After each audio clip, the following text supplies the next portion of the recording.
In 170 AD, the most powerful man in the world sat alone in a military tent on the frozen edge of the empire and wrote private instructions to himself that he never intended another human being to read. He was not writing for posterity. He was reminding himself how to behave when no one could see him. That tension defines the quiet struggle most of us live with daily. We act one way before others, and another way entirely when the door is closed and the audience is gone. Marcus Aurelius believed that gap was the precise location of your character. In this video we will examine what duty demands when no one is watching, and why the Stoics considered the unwatched moment the only honest test of who you are. If the Stoics' approach resonates with you, subscribe and share this with someone who needs to hear it. The book we now call the Meditations carries no title in the original Greek. Marcus headed it simply, to himself. We must begin with an uncomfortable fact about the most quoted Stoic text in history: it was never written to be read. The Meditations are not a treatise, not a public argument, not a guide composed for students. They are the private journal of a Roman emperor, written in Greek during the brutal Marcomannic Wars between roughly 170 and 180 AD, addressed entirely to himself. This matters because it strips away every motive of performance. When Marcus writes, he has nothing to gain from the words, no reputation to protect, no reader to impress, which means we are seeing a man think honestly about his own conduct. Consider what this implies about the man. He was the absolute sovereign of the Roman world, a position in which flattery was constant and accountability nearly non-existent. He could have done anything he wished, and most who watched him would have praised it. Therefore the only meaningful judge of his behavior was himself, in the silence of his own mind, where no flattery could reach. This is exactly why he wrote it all. In Book 2 he opens with the famous reminder to himself, "Begin the morning by saying, 'Today I shall meet with the busybody, the ungrateful, the arrogant.'" He is not lecturing anyone. He is preparing his own soul for the day, privately, because he understood that duty practiced only in public is no duty at all. But this raises a harder question: what is it about being unobserved that reveals the truth of a person more sharply than any public act? There is a thought experiment older than Marcus that exposes precisely what is at stake. In Plato's Republic, written around 375 BC, Glaucon tells the story of the ring of Gyges, a ring that renders its wearer invisible. The question Glaucon poses is devastating: if a man could act with complete invisibility, suffering no consequence and earning no observation, would he still behave justly? Glaucon suspects that no one would, that justice is merely a contract we honor because we fear being caught. Marcus Aurelius lived something close to that ring. As emperor he held near total power and faced almost no external check on his private conduct. He could have indulged every appetite, betrayed every principle, and history might never have recorded it, because the powerful write their own accounts. And yet the Meditations reveal a man obsessively concerned with whether his hidden thoughts and unobserved choices were just. This is the Stoic answer to Glaucon: the just person does not need the ring removed, because their integrity was never built on the fear of witnesses. What this reveals is a complete inversion of how most people understand morality today. We tend to define ethics by visible behavior, by reputation, by what can be seen and judged. The Stoics located it entirely in the interior, in what Marcus called the ruling faculty, the hegemonikon. However, locating virtue inside raises a difficulty that Marcus had to confront directly: if no one is watching, what exactly is the duty answering to? For the Stoics, duty answers not to other people but to nature and reason. The Greek term is kathekon, often translated as the appropriate action, the thing a rational being ought to do given its nature and its place in the order of things. This is the foundation that makes Marcus's private integrity coherent rather than eccentric. He acts well in secret because the standard he serves is not the gaze of others but the demands of his own rational nature, which does not look away when the crowd departs. In Book 12 he writes that a man should do good and say nothing of it, that he should be like one who has done a service and moves on without demanding acknowledgement. Notice how completely this removes the external audience from the equation. The act is complete in itself. Therefore the question of who is watching becomes irrelevant, because the reason for acting was never the watching in the first place. This is a profound psychological relief once you grasp it. So much of our anxiety comes from managing how we appear, from the exhausting labor of maintaining a self for others. Marcus offers a way out: if you act according to reason, then the witness or the absence of a witness changes nothing, and you are free of the entire performance. But there is a deeper architecture beneath this freedom, a structure Marcus returned to again and again, which he described as a fortress within the self. The scholar Pierre Haddot gave Marcus's central idea its most enduring name, the inner citadel.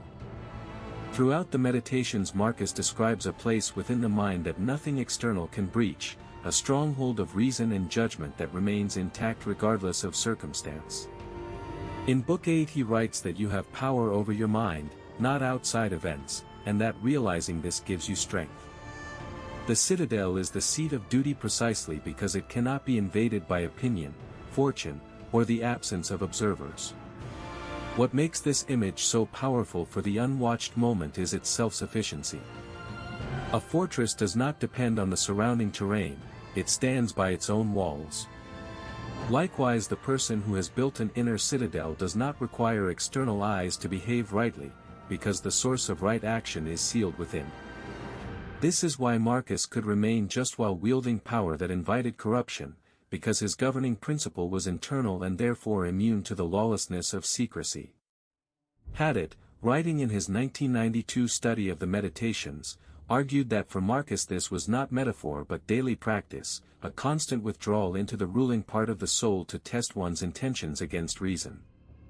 And yet building such a citadel takes more than insight. It demands repetition, and it demands an honest reckoning with the moments when no reward arrives for doing what is right. That reckoning is where many people abandon the practice entirely. The hardest test of duty is not difficulty but futility, the act done well that earns nothing in return. Most of our motivation is quietly transactional. We do good partly because we expect gratitude, recognition, or at least the comfort of being seen as good.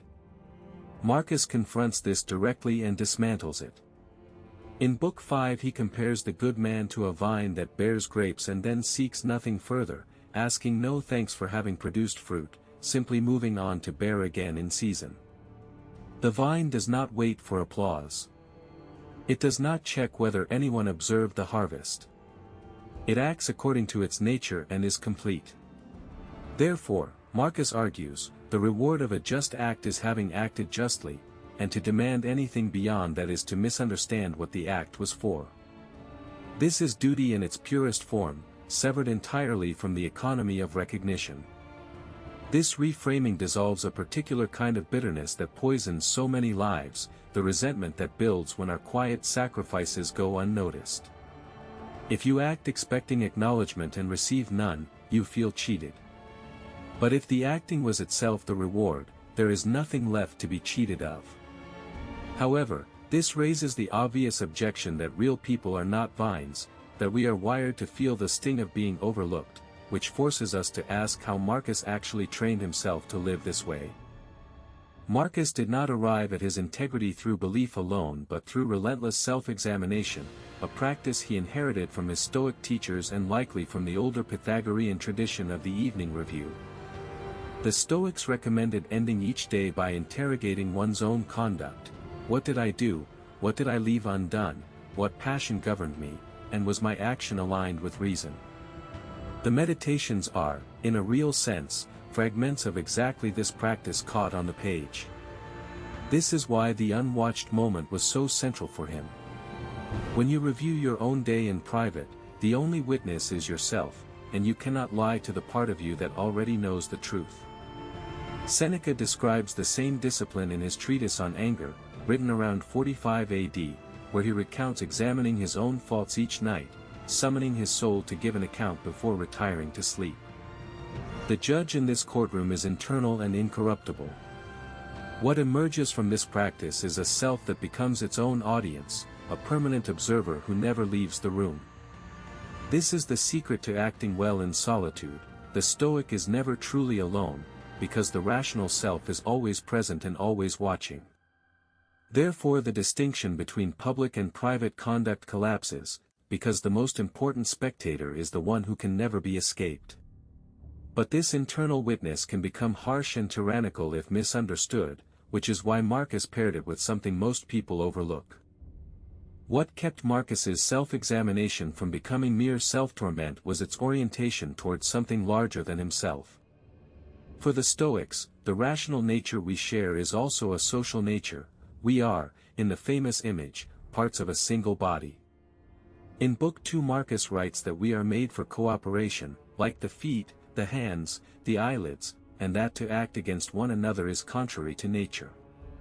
Duty performed in private was therefore not isolated virtue but a contribution to a whole that does not require an audience to be real. This is the missing piece that gives unwatched duty its meaning. The act done in secret still ripples outward into the world, the just decision made where no one sees still alters the lives of others. Marcus, as emperor, made countless judgments that no citizen would ever witness, yet each one affected the empire he served. Therefore his private integrity was never private in its consequences, only in its observation. This transforms the entire question. Duty when no one is watching is not about your reputation and not even only about your character, it is about your faithfulness to the web of beings you are bound to. What this reveals is that the Stoic acts well alone, not out of grim self-discipline but out of a kind of love for the whole. And yet there remains one final obstacle, the most common reason people fail to act rightly in private, which Marcus named with unsparing clarity.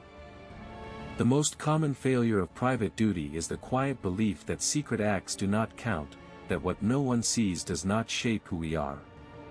Marcus rejected this entirely. In Book 3 he warns against thoughts you would be ashamed to reveal, arguing that a man's worth is measured by the objects of his attention, by what occupies him when he is alone with his own mind. The hidden self, for Marcus, is not a lesser self that escapes the ledger, it is the truest self, the one being constantly written by every unobserved choice. This is why he insisted that there is no separating the inner from the outer man. Every secret indulgence, every private compromise, every unwatched cruelty leaves its mark on the ruling faculty, gradually staining the very instrument we use to perceive and to judge. Therefore the person who behaves well in public but corrupts himself in private has not gotten away with anything, he has simply ruined the one possession the Stoics held to be entirely his own character. In Book 12 Marcus writes that soon you will have forgotten the world, and the world will have forgotten you. If reputation is temporary and observation fleeting, then building your life around being seen is building on sand. What remains, what you carry to the very end, is the self you became in the silence. And that recognition leads directly to the one practice you can begin tonight. The practical core of Marcus's teaching is deceptively simple: act, in private, exactly as you would if the wisest person you can imagine were standing beside you.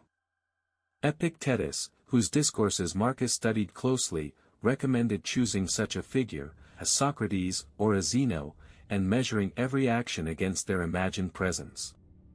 This is not a trick of surveillance but a way of internalizing the standard until the imagined witness becomes your own conscience, always present, never deceived. The second practice is the evening review Marcus inherited and that we examined earlier, conducted with rigorous honesty but without cruelty. At the close of each day, ask not what others saw but what you did when no one could see, and whether it was aligned with reason. This is how the inner citadel is built, not in a single act of resolve but in the accumulated repetition of unwatched choices that slowly become your nature. The most applicable insight of everything we have covered is this: you are always being watched, by the only witness who matters and the only one you can never escape. Therefore there is no such thing as a moment that does not count, no private choice that vanishes without trace. Marcus Aurelius governed an empire by this conviction, and he proved that the highest power on earth is no match for a man who has learned to behave well when absolutely no one is looking. What Marcus Aurelius discovered in the solitude of his tent was that character is not what we display but what remains when every audience disappears, and that the rational self is a witness we can never outrun. Duty, then, is never owed to the watchers, it is owed to our own nature and to the whole we belong to, which means the unwatched moment is not an escape from morality but its purest test. Tonight, act as though the wisest soul you know stands beside you, and let the silence become the place where your integrity is forged. The Stoics did not read philosophy. They practiced it every single day. Subscribe to continue. And if you want to build that daily practice yourself, there is a Stoic daily journal in the description. 365 exercises based on the same principles Marcus, Epictetus, and Seneca used. $14. It is the most direct path I know. Any books referenced today are also linked below.